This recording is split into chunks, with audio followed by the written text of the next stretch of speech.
Wendell Barnhouse has been covering college sports in our region for a while now, longtime Star-Telegram writer. You find him now at fanragsports.com. Let's start in the Big 12. TCU, Oklahoma State, two teams that think for good reason they have a chance to win the Big 12. They meet Saturday.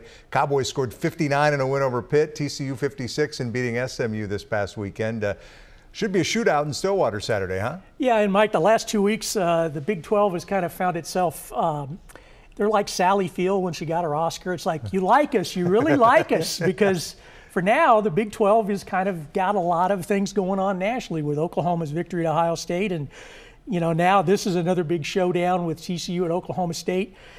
The sad thing is, I think maybe looking ahead for this conference is that it's very balanced, it's very deep, and I think they could knock each other off quite a bit. And then you've got the championship game, which they brought back at the end of the year, which the way the Big 12 has had bad luck in general, that could bite the conference and knock a team out. But the TCU-Oklahoma State game should be a great game. TCU's got a very solid defense, and Oklahoma State looks like it may be one of the best offensive teams in the country.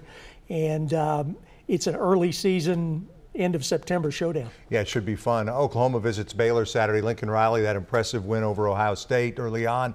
Baker Mayfield and company, they think they can win a national title. Baylor, all sorts of trouble, 0-3 under new coach Matt Rule. 27.5 point underdog there.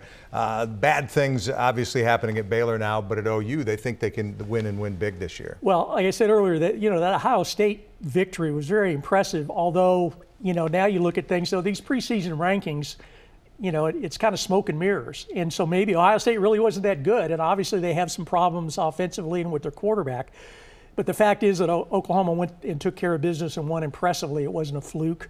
And so the fact that that game really set their season up. Now, you don't know what's going to happen, but obviously this Baylor game a couple years ago would have been a great game. Mm-hmm. But the way the Bears are, they're playing almost as many freshmen as any program in the country. They're very thin on the offensive line. I think that point spread's probably accurate, and I think this is one of those games where Oklahoma can kind of name their score. Tom Herman does not call it a moral victory, but it was, taking number 4 USC to overtime Saturday. Longhorns off this weekend. They play at Iowa State a week from Thursday. Kind of a quarterback issue going on in Austin right now. It sounds like Buechele will be the guy if he's healthy again. Yeah, and that's one of those things that's going to be very interesting to see how that plays out.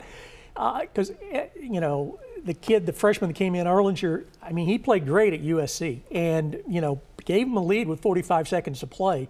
And so, he really showed he's capable. But, Buechele, we haven't seen him since the opener because of that injured shoulder. I think he's probably the best guy going forward, but there are a lot of other issues that Texas has to take care of. They don't have a running game that's consistent. Their offensive line is very thin. But yeah, I think that USC game should show them that if they play the way Herman wants them to play, which is with a lot of passion and energy, they can be really good. But they've got a very difficult stretch. That game at Iowa State, when they get back on, it's a Thursday night game. Jack Trice Stadium is going to be electric because Texas is coming to town. That's going to be a very difficult game. And Iowa State's a pretty solid team. Then after that, Texas has Kansas State. They've got Oklahoma. They got Oklahoma State. So this is a really tough stretch for this team that's 1-2 right now. A&M meets Arkansas at Jerry World Saturday night. What's the temperature of Kevin Sumlin's coaching hot seat right now? Yeah, a little toasty, hot. It's a little hot. 2-1, the loss to UCLA was a killer. They haven't looked good in their 2 non-conference games that everybody thought they should just win easily. They really haven't played a full 60 minutes of football. This team is like it's half full, it's half empty, or maybe the glass is broken. I'm not really sure which, but the interesting thing that's developing in the SEC is the SEC doesn't look that difficult anymore. The teams in the West Division, Arkansas has already lost. They lost at home to TCU. LSU looked terrible at Mississippi State. Auburn's already had a loss. Doesn't look like they have any kind of an offensive clue. So, the fact is that A&M looks like, hey, they could maybe beat these teams. But the double-edged sword is people are going to expect them to beat these teams, and if they don't, someone's going to look even more in trouble. So it's really going to be intriguing. This game at Arkansas really could kind of set the tone for the rest of the season. I really think they need to win that game to kind of set themselves up for the rest of the season. And one more non-conference game for SMU, home with Arkansas State. Chad Morris' team stayed with TCU for a half last weekend.